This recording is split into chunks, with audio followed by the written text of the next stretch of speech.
Hello दोस्तों, स्वागत है आपका मेरे यूट्यूब चैनल में। मैं जो आप लोगों को DSSP PGT का क्वेश्चन करवा रही थी ज्योग्राफी का, उसमें ये अगला क्वेश्चन है। निम्नलिखित में से किस क्षेत्र में निष्क्रिय सूक्ष्म तरंगी सुदूर संवेदन का उपयोग किया जाता है? तो इसमें जो है ए ऑप्शन सही होगा, ओशनोग्राफी या समुद्र विज्ञान में। समुद्र विज्ञान के क्षेत्र में निष्क्रिय सूक्ष्म तरंगी सुदूर संवेदन का उपयोग किया जाता है। सुदूर संवेदन एक ऐसा विज्ञान है जो दूर स्थित लक्ष्यों, वस्तुओं या दृश्य क्षेत्रों के संबंध में सूचनाओं को प्राप्त करने के लिए विद्युत, चुंबकीय या अन्य ऊर्जा को एकल करके संकेतों में परिवर्तित कर उपयुक्त रूपों में प्रस्तुत करता है। यद्यपि सभी संवेदक मूलतः धरातल के विभिन्न लक्षणों से परावर्तित या उत्सर्जित विद्युत चुंबकीय ऊर्जा की विभिन्नताओं को स्पष्ट करते हैं, परंतु उन्हें स्पेक्ट्रमी प्रदेशों व बैंडों तथा सूचना प्राप्त करने के ढंग के अनुसार भिन्न भिन्न वर्गों में रखा जा सकता है। अगला है कि एक प्रकार का दंड आरेख जिसमें कुल मान के विभाजन को दर्शाने के लिए स्तंभों को खंडों में विभाजित किया जा सकता है कहलाता है। तो ये जो है कंपाउंड बार डायग्राम होगा, मिश्र दंड आरेख। ये बी ऑप्शन इसमें जो है सही होगा। एक प्रकार का दंड आरेख जिसमें कुल मान के विभाजन को दर्शाने के लिए स्तंभ को खंडों में विभाजित किया जा सकता है, उसे मिश्र या कंपाउंड दंड आरेख कहते हैं। जब विभिन्न घटकों को तत्व चर के एक समूह में वर्गीकृत किया जाता है अथवा एक घटक के विभिन्न चर साथ साथ रखे जाते हैं, उनका प्रदर्शन एक यौगिक दंड आरेख द्वारा किया जाता है। मिश्रित दंड आरेख में विभिन्न चरों को एक अकेले दंड में विभिन्न आयतों द्वारा प्रदर्शित किया जाता है। अगला क्वेश्चन है, थीमेटिक मानचित्र तैयार करने के लिए निम्नलिखित में से कौन सी तकनीकी विशेष रूप से संख्यात्मक डेटा का उपयोग करती है? तो इसमें जो है ये जो शेडिंग मेथड है, छायांकन विधि, शेडिंग मेथड, इसी के द्वारा जो है संख्यात्मक डेटा का उपयोग किया जाता है। थीमेटिक मानचित्र तैयार करने के लिए छायांकन विधि तकनीकी विशेष रूप में संख्यात्मक डेटा का उपयोग करती है।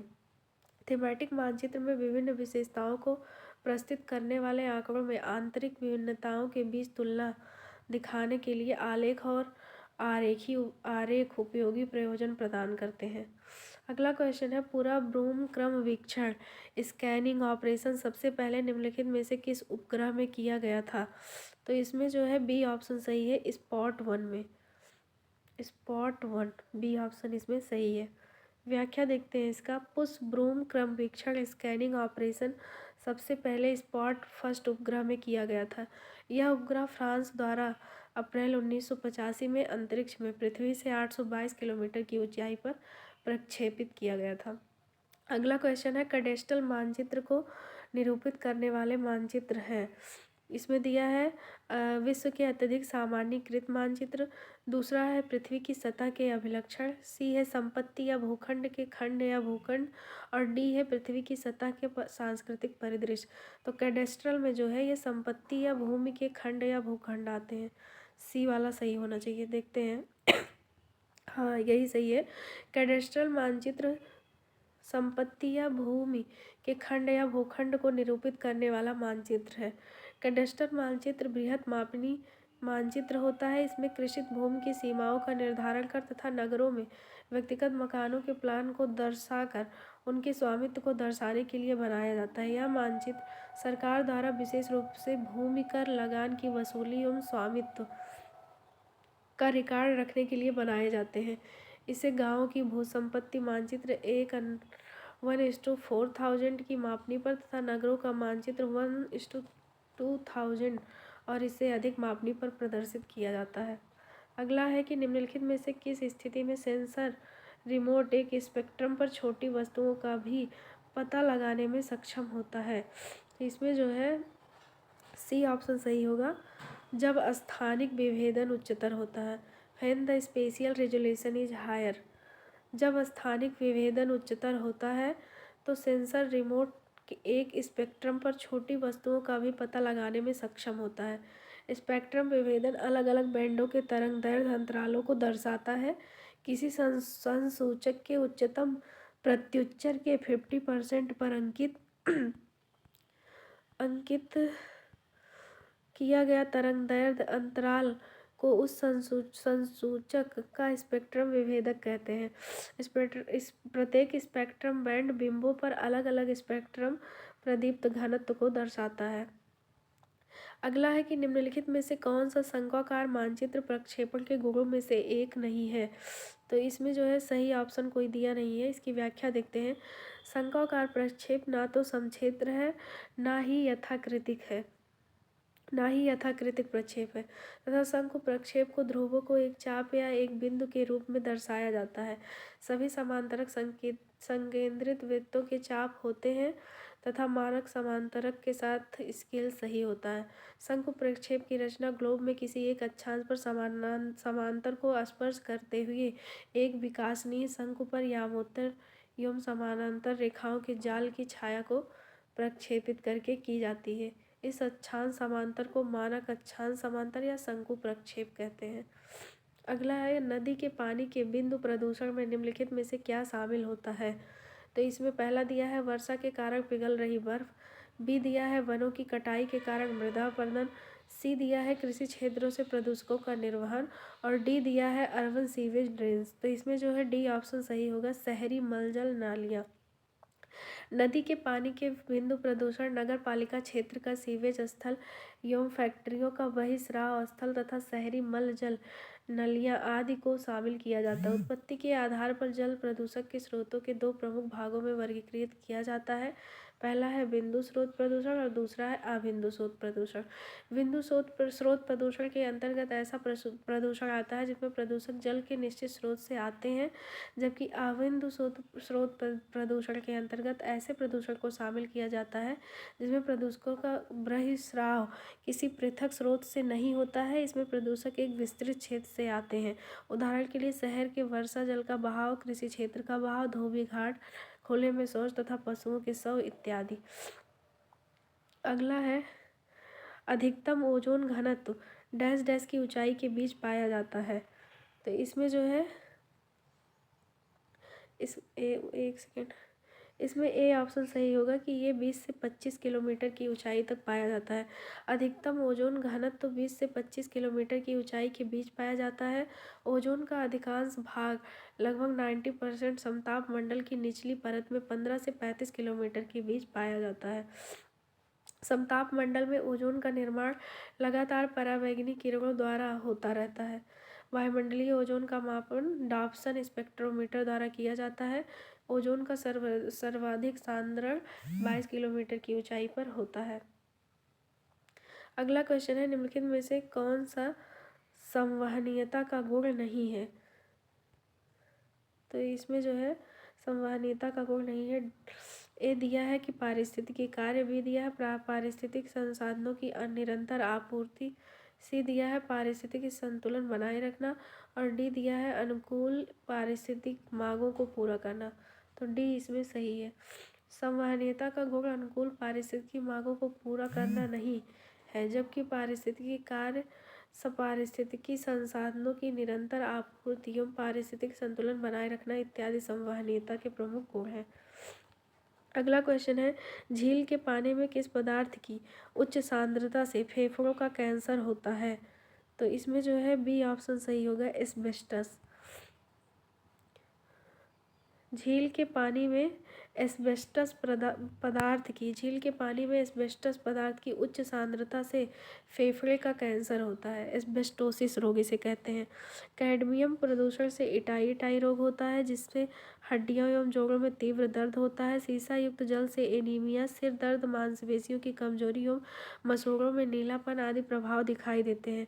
केंद्रीय प्रदूषण नियंत्रण बोर्ड ने भारत में फ्लोराइड, जिंक, क्रोमियम, भारी धातुएं, पारा, यूरेनियम, कैडमियम आदि को पेयजल प्रदूषण के लिए उत्तरदायी माना है। अगला क्वेश्चन है भोपाल गैस त्रासदी गैस के रिसाव से हुई थी। तो इसमें जो है सी ऑप्शन सही होगा, मेथिल आइसोसाइनेट। भोपाल गैस त्रासदी मिथाइल आइसोसाइनेट की रिसाव से हुई थी। मिथाइल आइसोसाइनेट एक रंगहीन आंसू उत्प्रेरक ज्वलनशील गैस है जो अत्यंत विषैली होती है। इसका प्रयोग कार्बोनेट कीटनाशियों के उत्पादन के लिए किया जाता है। भोपाल गैस त्रासदी दिसंबर 1984 की रात को हुआ था। इस गैस के रिसाव से पेयजल, मिट्टी, तालाबों तथा जलाशयों के जल को बुरी तरह प्रदूषित कर दिया था तथा गर्भस्थ शिशुओं, नवजात गर्भवती महिलाओं, वृद्धों आदि को बुरी तरह से प्रभावित किया था। अगला क्वेश्चन है, 1 माइक्रोमीटर से छोटे विशिष्ट पदार्थ को संभालने के लिए किस विधि का प्रभावी ढंग से उपयोग किया जा सकता है? कंबशन मॉडिफिकेशन, दहन अपरिवर्तन, इलेक्ट्रोस्टैटिक प्रेसिपिटेटर, स्थिर विद्युत अवक्षेपित बैग फिल्टर, वेट स्क्रबर्स, गीले स्क्रबर्स। तो इसमें जो है बी ऑप्शन सही होगा, स्थिर विद्युत अवक्षेपित, इलेक्ट्रोस्टैटिक प्रेसिपिटेटर। बी ऑप्शन इसमें जो है ये सही होगा। 1 माइक्रोमीटर से छोटे विशिष्ट पदार्थ को संभालने के लिए स्थिर विद्युत अवक्षेपित विधि का प्रयोग प्रभावी ढंग से किया जाता है। इस स्थिर विद्युत अवेक्षित ESP को एक निस्पंज उपकरण है। इसका उपयोग गैस के धुएं और महीन धूल जैसे कणों को हटाने के लिए किया जाता है। वायु प्रदूषण नियंत्रण के लिए यह सबसे अधिक उपयोग किया जाने वाला उपकरण है। इसका उपयोग इस्पात संयंत्रों और तापीय ऊर्जा संयंत्रों जैसे उद्योगों में किया जाता है। अगला क्वेश्चन है, एल नीनो दक्षिणी दोलन डैश डैश से संबंधित है। इसमें दिया है निरंतर वर्षण, समुद्र के सामान्य तापमान में वृद्धि, और सी दिया है लवणता की मात्रा में वृद्धि, डी दिया है ठंडे पानी की धाराओं। तो इसमें जो है बी ऑप्शन सही होगा, एल नीनो जो है समुद्र के सामान्य तापमान में वृद्धि से संबंधित है। क्योंकि यह समुद्र के सामान्य तापमान में वृद्धि से संबंधित है, एल नीनो में महासागरीय तथा वायुमंडलीय परिघटनाएं शामिल होती हैं। पूर्वी प्रशांत महासागर में यह पेरू के तट के निकट उष्ण समुद्री धारा के रूप में प्रकट होता है। इससे भारत सहित अनेक स्थानों पर मौसम प्रभावित होता है। एल नीनो भूमध्यरेखीय उष्ण समुद्री धारा का विस्तार मात्र है जो अस्थायी रूप से ठंडी पेरुवियन अथवा हम्बोल्ट धारा पर प्रतिस्थापित हो जाती है। यह धारा पेरू तट के जल का तापमान 10 डिग्री सेल्सियस तक बढ़ा देती है, जिसके परिणाम स्वरूप भूमध्यरेखीय वायुमंडलीय परिसंचरण में विकृति, समुद्री जल के वाष्पन में अनियमितता तथा प्लवकों की मात्रा में कमी व समुद्री मछलियों की संख्या का घट जाना इत्यादि होता है। एल नीनो से जो है भारत का मानसून भी प्रभावित होता है। निम्नलिखित में से कौन सा प्रमाण विश्वव्यापी तापक्रम वृद्धि ग्लोबल वार्मिंग में अनुक्रमिक वृद्धि के सिद्धांत का समर्थन नहीं करता? इसमें दिया है परमाफ्रॉस्ट क्षेत्रों का विलयन, समुद्र के स्तर में वृद्धि, महाद्वीपीय हिमनदों का पिघलना और वर्षा का स्थिर पैटर्न। तो ये सब A, B, C जो तीनों दिए हैं ये सब प्रभावित होंगे, लेकिन वर्षा का स्थिर पैटर्न जो है ये इससे नहीं प्रभावित होता। वर्षा का स्थिर पैटर्न प्रमाण विश्वव्यापी तापक्रम वृद्धि में अनुक्रमिक वृद्धि के सिद्धांत का समर्थन नहीं करता है, जबकि परमाफ्रॉस्ट क्षेत्रों का विगलन, समुद्र के स्तर में वृद्धि, महाद्वीपीय हिमनदों का पिघलना, ध्रुवीय बर्फ का खंडित होना, मानसून के तरीकों में परिवर्तन तथा पारितंत्र एवं जैव विविधता पर तापक्रम वृद्धि में अनुक्रमिक वृद्धि के सिद्धांत का समर्थन करता है। अगला है, निम्नलिखित में से किसे एक कण वायु प्रदूषक नहीं माना जाता? कण वायु प्रदूषक नहीं माना जाता, तो इसमें जो है बी ऑप्शन सही होगा, ग्लिसरॉल। ग्लिसरॉल एक वायु प्रदूषक का जो है ये स्रोत नहीं है, जबकि एरोसोल, परागकण, सूत वायु प्रदूषण के घटक है। वायु प्रदूषण को उनके प्रकृति के आधार पर 2 वर्गों में विभाजित किया गया है, गैसीय प्रदूषण और कणकीय प्रदूषण। गैसीय प्रदूषण में जीवाश्म ईंधनों के दहन से उत्पन्न कार्बन डाइऑक्साइड व हाइड्रोकार्बन, रेफ्रिजरेशन प्रणाली से निश्रित क्लोरोफ्लोरोकार्बन तथा सूती वस्त्रों की ब्लीचिंग और अन्य रासायनिक क्रियाओं से निकलने वाले क्लोरीन इत्यादि शामिल है। जबकि कणकीय प्रदूषण के मुख्य स्रोतों में गाड़ियों से निकलने वाले धुएं, ताप संयंत्र, तेल शोधन कारखाना, निर्माण कार्य आदि हैं। इन प्रदूषकों के कारण धुंध तथा दृश्यता प्रभाव कम हो जाता है। यह प्रदूषण फेफड़ों व श्वसन प्रक्रिया को दुष्प्रभावित करती है। फ्लाई ऐश और अन्य धातु कण ऐसे प्रदूषकों के उदाहरण हैं। अगला है, किसी पौधे का सामान्य रूप से संकटग्रस्त प्रजातियों के लिए खतरा मान संख्या क्या होती है? तो ये बी ऑप्शन सही है। 6 से 10 किसी पौधे का सामान्य रूप से संकटग्रस्त प्रजाति के लिए खतरा मान संख्या 6 से 10 होती है। पौधे के संकटग्रस्त प्रजातियों में फ्रेरिया इंडिका, सेलीजिनेला तथा करकोमा केसिया इत्यादि कई दुर्लभ और संकटग्रस्त प्रजातियों का संरक्षण किया जा रहा है। अगला है कि अंतर्राष्ट्रीय सहकारिता की सूची फर्स्ट का उनके हस्ताक्षर वर्ष की सूची सेकंड से मिलान करें तथा दिए गए विकल्पों में से सही उत्तर का जो है चयन करें। इनको आपस में मिलाना है, तो एक बार मिलाते हैं। इसमें जो मॉन्ट्रियल प्रोटोकॉल दिया है ये 1987 का है। संयुक्त राज्य में प्रथम पृथ्वी सम्मेलन जो है 1992 का है, ये चौथा वाला।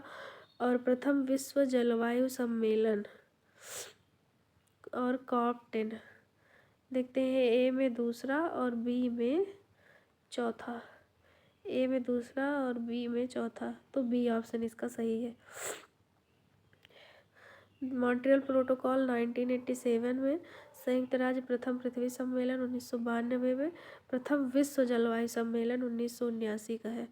प्रथम विश्व जलवायु सम्मेलन 1979 का है और पार्टियों का 10वां सम्मेलन COP10 जो है ये 2004 का है।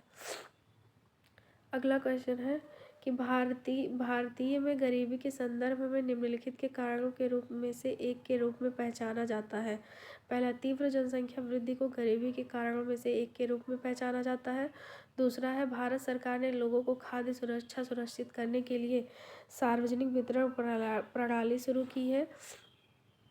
तीसरा है, गरीबी को उन्मूलन करने के लिए 2001 में एकीकृत ग्रामीण विकास कार्यक्रम को अपनाया गया था। तो इसमें पहला सही होना चाहिए, इसका कोई सही आंसर नहीं दिया है क्योंकि पहला किसी में दिया ही नहीं है।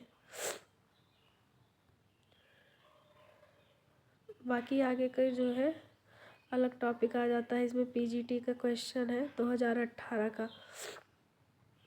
तो अब इसको जो है अगला बाद में देखते हैं। आज के लिए इतना ही। Thank you.